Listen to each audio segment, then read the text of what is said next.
नमस्कार दोस्तों, मैं हूं आपका होस्ट जयवीर सहरावत और आपका अपने YouTube channel Hemant tour care में हार्दिक स्वागत करता हूं। दोस्तों, आज का एक और नया वीडियो शुरू करते हैं। आज का टूर हमारा लेह सिटी का रहेगा। इसमें आपके पूरे 2 दिन लगेंगे। लेकिन अगर आप लेह से बाहर नहीं जाते तो अगर आप बाहर जाओगे जैसे नुब्रा वैली या कारगिल, पेंगोंग लेक वगैरह, तो आपका एक दिन बच जाएगा और वो आते या जाते टाइम कवर हो सकता है। उसका प्रोग्राम मैं आपको बना के दूंगा। तो पहले दिन की शुरुआत करते हैं। सबसे पहले हॉल ऑफ फेम जाएंगे, दूसरे नंबर पे जाएंगे स्पीटुक मोनेस्ट्री, तीसरे नंबर पे जाएंगे शांति स्तूपा, चौथे नंबर पे जाएंगे जोरावर फोर्ट और उसके बाद लेह पैलेस और लास्ट में माल रोड। हम ठीक 8 बजे अपने ओले विला होम स्टे से निकल चुके हैं और लगभग 8 किलोमीटर के बाद 15 मिनट में हॉल ऑफ फेम आ जाएगा। जब तक हम वहां पहुंचे हैं, लेह के बारे में कुछ बातें कर लेते हैं। लेह सिटी में इस समय बहुत ज़्यादा टूरिस्ट आए हुए हैं। लगभग हर जगह खूब भीड़ है। एक तो कोरोना से मुक्ति मिली है और दूसरा बच्चों की छुट्टी चल रही है।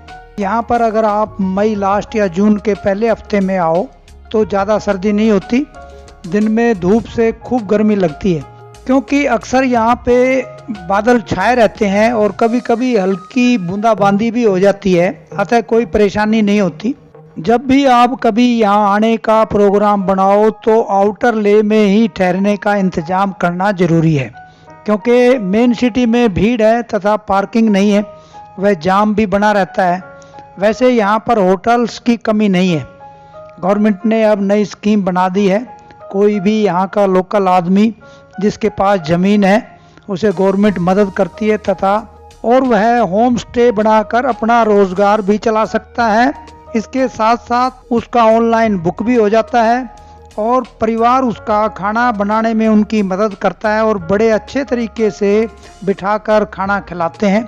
ज़्यादातर बफे सिस्टम से खाना खिलाते हैं। अतः आप न्यू लेह में जैसे शांति स्तूपा, लेह पैलेस आदि के आसपास बहुत से होटल व होम स्टे हैं, उनमें ऑनलाइन या आकर भी बुक कर सकते हो और ज़्यादा रेट भी नहीं है। हमने 3 दिन के लिए ओले विला होम स्टे सिर्फ 6000 में ऑनलाइन बुक किया था। वैसे ये सभी आप भी मैनेज कर सकते हैं कि हमें कैसा होटल चाहिए। हमने हॉल ऑफ फेम पहुंचकर गाड़ी पार्क कर दी और 900 रुपये में 2 एंट्री टिकट लेकर बाहर की साइड के कुछ फोटो वीडियो वगैरह लिए और यहीं पे ही जोरावर फोर्ट की भी टिकट मिलती है, वो भी आप पूछ लेना दोनों इकट्ठे हैं या अलग अलग है। जब हमने टिकट लिया तो पूछा नहीं कि जोरावर फोर्ट की भी यहीं मिलती है या नहीं, क्योंकि हम जब बाद में जोरावर फोर्ट गए तो उन्होंने कहा कि ये टिकट तो आपको वहीं से लानी थी। तो हम बाहर देख के आए थे, अंदर नहीं जा सके। अतः आप पूछ लेना, अगर आपने जोरावर फोर्ट जाओ तो यहीं से टिकट का इंतजाम करना पड़ेगा। दोस्तों, आज हम लेह सिटी की सिर्फ 6 जगह ही कवर कर पाएंगे। अगर आपने सिर्फ लेह सिटी का ही टूर करना है तो आपका एक दिन और लगेगा। 2 साइड और हैं। पहली साइड जब कारगिल जाते हैं तो कारगिल रोड पे पड़ती है, जिसमें गुरुद्वारा पत्थर साहिब, मैग्नेटिक हिल व इंडस जास्कर रिवर संगम। और दूसरी साइड मनाली को जाते समय लेह के पास ही है। यहाँ पर 4 जगह नज़दीक मौजूद हैं, जैसे थिक्से मोनेस्ट्री, से पैलेस, से लेक व रेंचो स्कूल, ये कवर हो सकती हैं। इन दोनों साइड का आपका पूरा एक दिन लगेगा। और अगर आप लेह से बाहर घूमने का प्रोग्राम बनाते हैं तो ये सभी 7 जगह कारगिल या पेंगोंग लेक जाते या आते समय कवर कर सकते हैं। तो दोस्तों, आपने फैसला लेना है कि कैसे करोगे। मैंने सभी बातें क्लियर कर दी है। वैसे हमने ये सभी जगह कैसे कवर की हैं, उनकी वीडियो बड़े अच्छे तरीके से तैयार करके अपलोड कर रहा हूँ, ताकि आप सभी को लेह लद्दाख रोड ट्रिप की पूरी जानकारी विस्तार से मिल सके।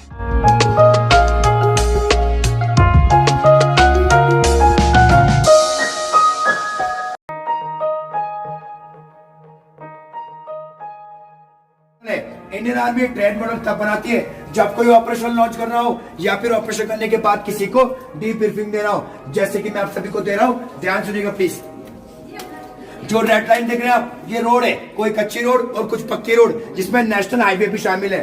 जो ब्लू कलर से आपको दिखाई दे रहा है ये रिवर है, कोई छोटे रिवर और कुछ बड़े रिवर। दो रिवर आ रहे हैं चाइना से, इंडस रिवर और सिंगो रिवर, जो चाइना से होता हुआ इंडिया की तरफ आ रहा है, और एक आ रहा है लास्ट में पीओके से सिगारा रिवर, जो पीओके से घूमता हुआ इंडिया की तरफ आ रहा है। रेड लेटर में कुछ एक नाम लिखे हुए जैसे गुलतारी, गोंड, मतियाल, बिजोट, मरोल, ये पीओके के कुछ एक गांव जो कि पीओके में वहां पे मौजूद है। जो एरोमीटर में इंडिकेट कर रहा है वो एलओसी, एलओसी का फुल फॉर्म पता है आपको? Line of control. मुझे सुनाई नहीं दिया। Line of control. 99 के वार से पहले इंडिया और पाकिस्तान के बीच में एक एग्रीमेंट, एक समझौते में सिग्नेचर साइन हुए थे कि ज्यादा बर्फ पड़ते समय यानी विंटर्स के दौरान कोई भी सेना ऊपर पोस्टों पे नहीं चढ़ेगी, न इंडियन आर्मी और न ही पाकिस्तान के रेंजर्स। उनको रेंजर्स बुलाता है, क्या बुलाता है?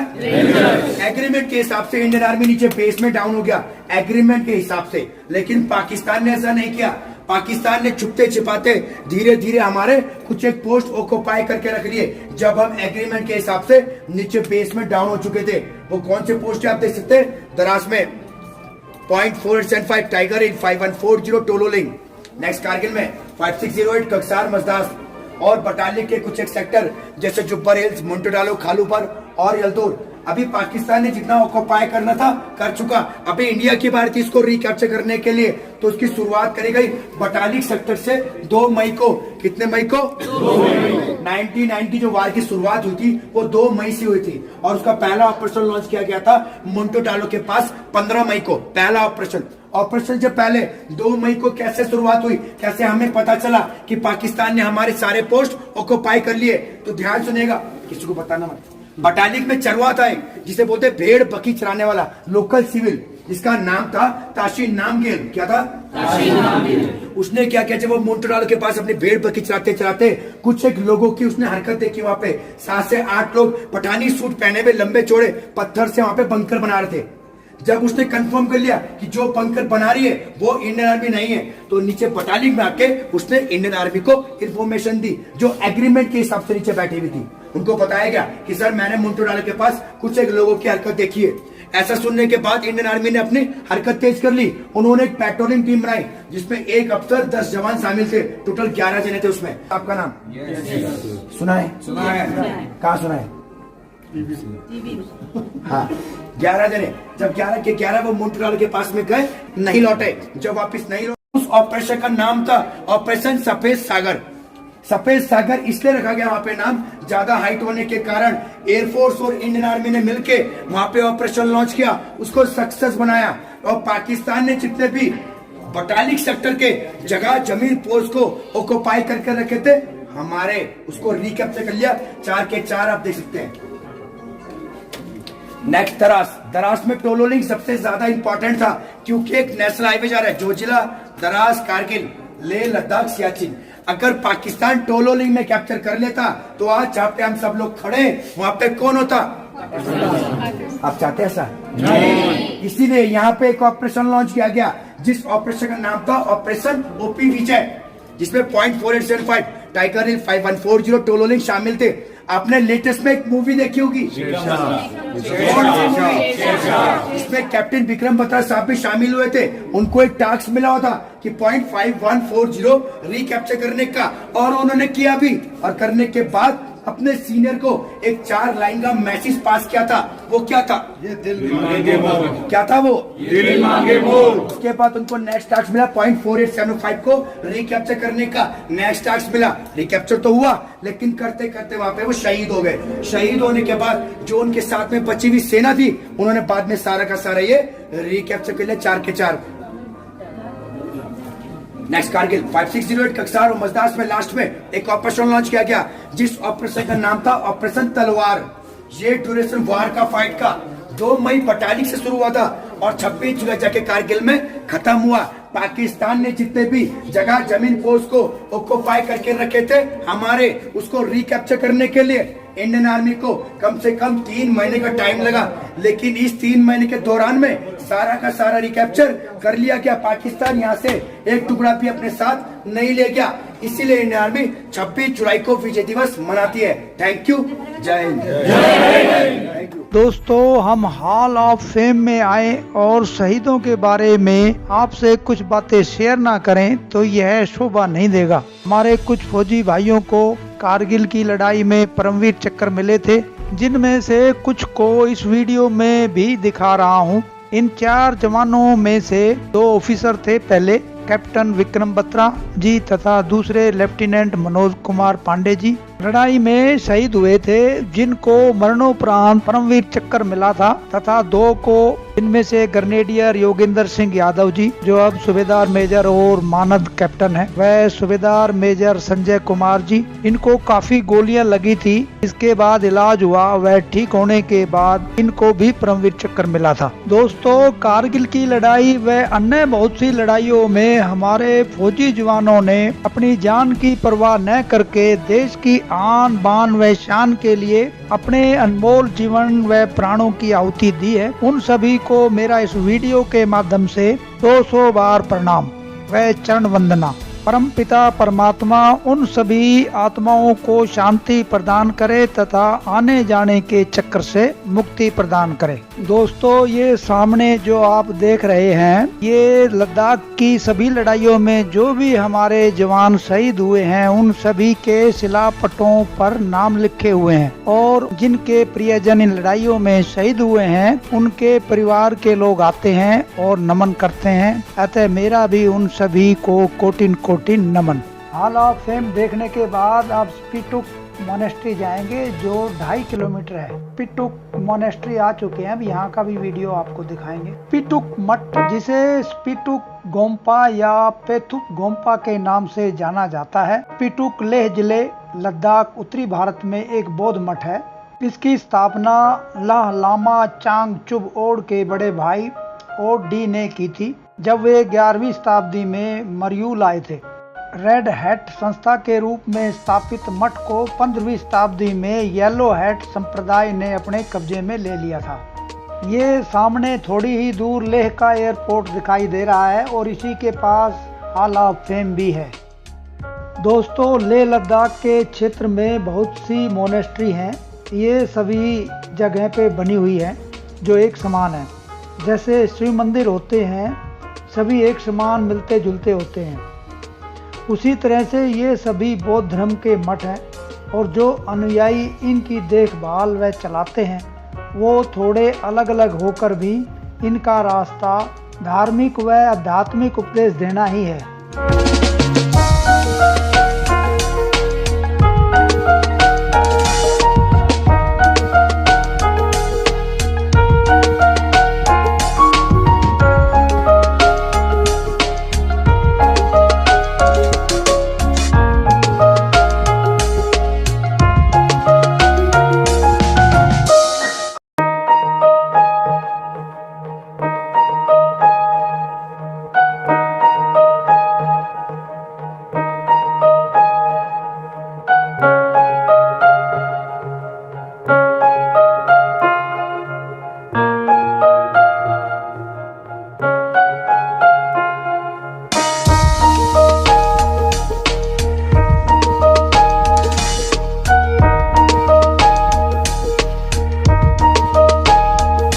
ये वीडियो मैंने मठ के बैक साइड से बनाई है। यहाँ पे हरे भरे खेत और घर दिखाई दे रहे हैं। बहुत पहले यहाँ पे ऑक्सीजन बहुत कम होती थी, लेकिन लोगों में जागरूकता आने के बाद यहाँ पे धीरे धीरे पेड़ पौधे लगाकर हरियाली बढ़ाने लगे, जिससे हमारे व आप जैसे टूरिस्ट जब यहाँ पे आते हैं तो उन्हें ऑक्सीजन की परेशानी कम होती है।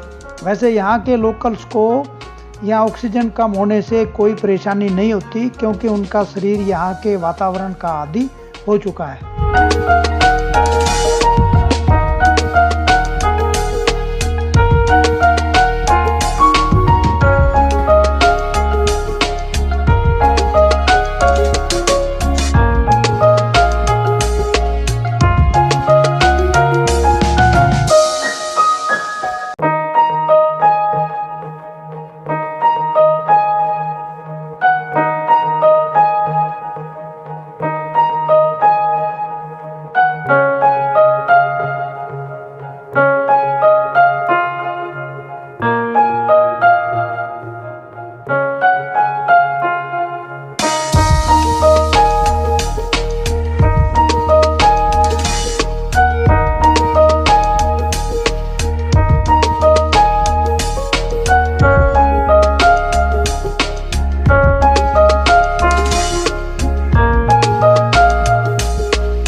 स्पिटुक मोनेस्ट्री देखने के बाद अब हम यहाँ से शांति स्तूपा चल पड़े, जो 9 किलोमीटर है तथा हमारे 20 मिनट लगेंगे।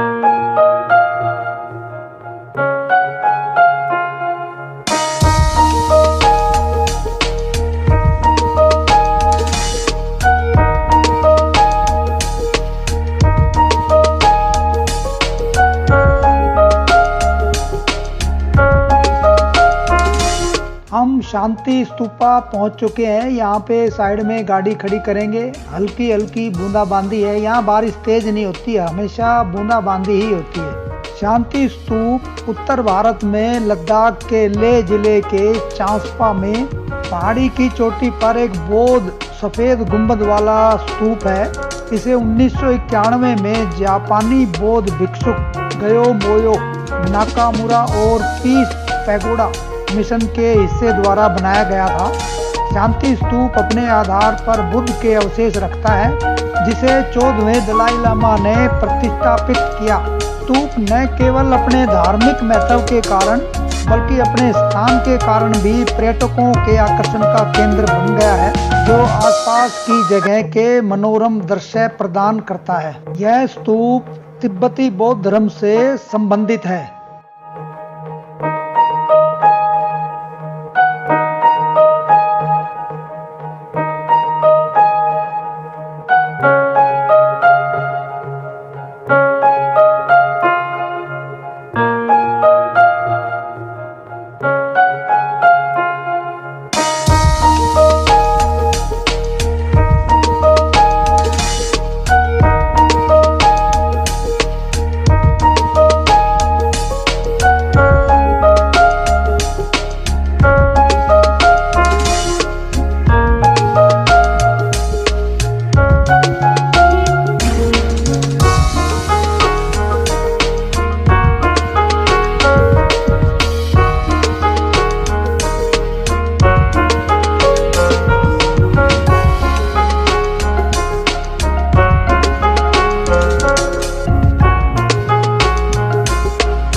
ये जो आप सामने देख रहे हो ये लैम्बडन स्कूल ऑफ ले है और उसका ग्राउंड है।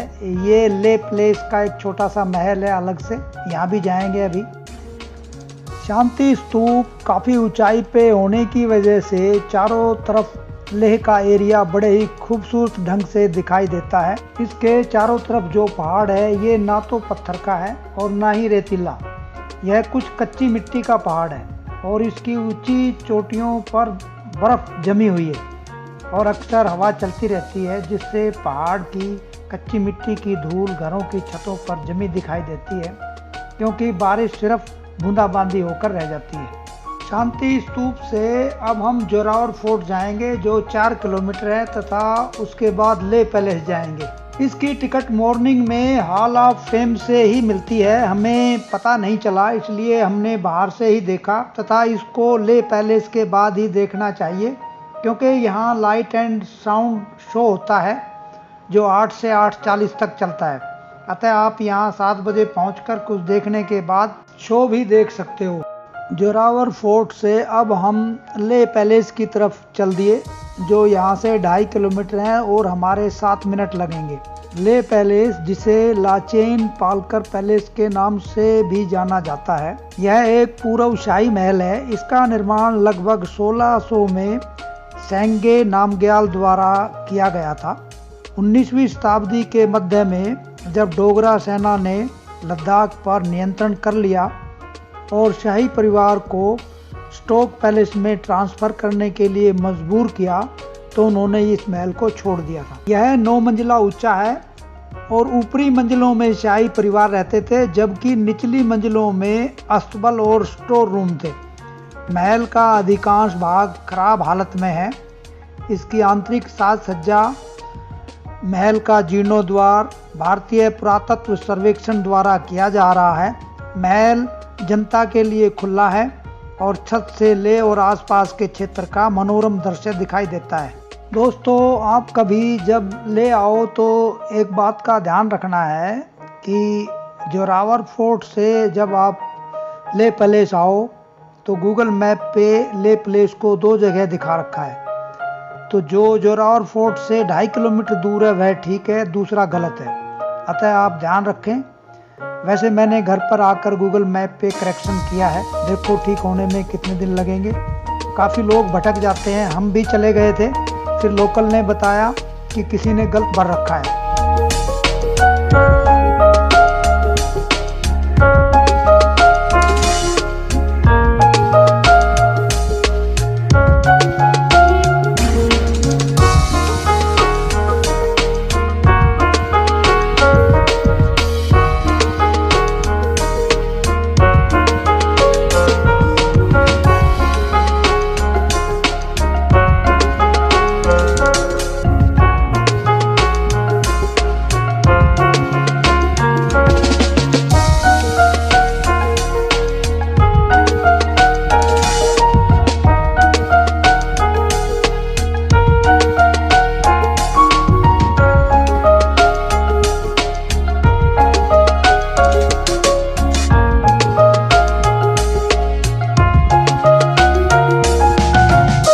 ले पैलेस की छत से ले का एक ये मनोरम दृश्य दिखाई दे रहा है। मैंने आपको बताया भी था कि यहाँ मिट्टी के ये पहाड़ हैं और घरों की छत पर धूल भी जमी हुई है। इनका रेत जो आता है, ये बर्फ़ है, ये मिट्टी के पहाड़ हैं और ये मकानों की छत पर आपको धूल जमी हुई दिखाई देगी। अब हम वापस अपने होटल ओले विला होम स्टे चल दिए। रास्ते में आपको एक पार्किंग दिखाऊंगा जो पोलो ग्राउंड में बना रखी है।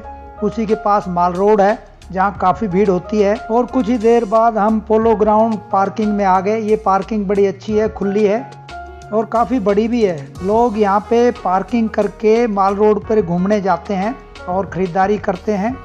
अभी आपको माल रोड भी लेके आ गया। ये माल रोड का सीन है। दोस्तों, मैंने आपके लिए जहाँ जहाँ हम गए थे और क्या रूट था वो बना के डाला है। जब कभी आपका प्रोग्राम बने तो इससे आपको काफ़ी मदद मिल सकती है। दोस्तों, यह वीडियो मैंने 5 दिन में बनाई है और आपको अच्छी लगी हो तो लाइक कर सकते हो और अभी तक हमारा चैनल सब्सक्राइब नहीं किया तो वह भी कर लोगे। तो मैं अभी लेह लद्दाख कश्मीर की पूरी सीरीज ला रहा हूँ, उसका नोटिफिकेशन भी आपको मिल जाएगा। आज इतना ही, मिलते हैं अगली वीडियो नुब्रा वैली की हसीन वादियों में। तब तक के लिए नमस्कार, धन्यवाद, जय हिंद।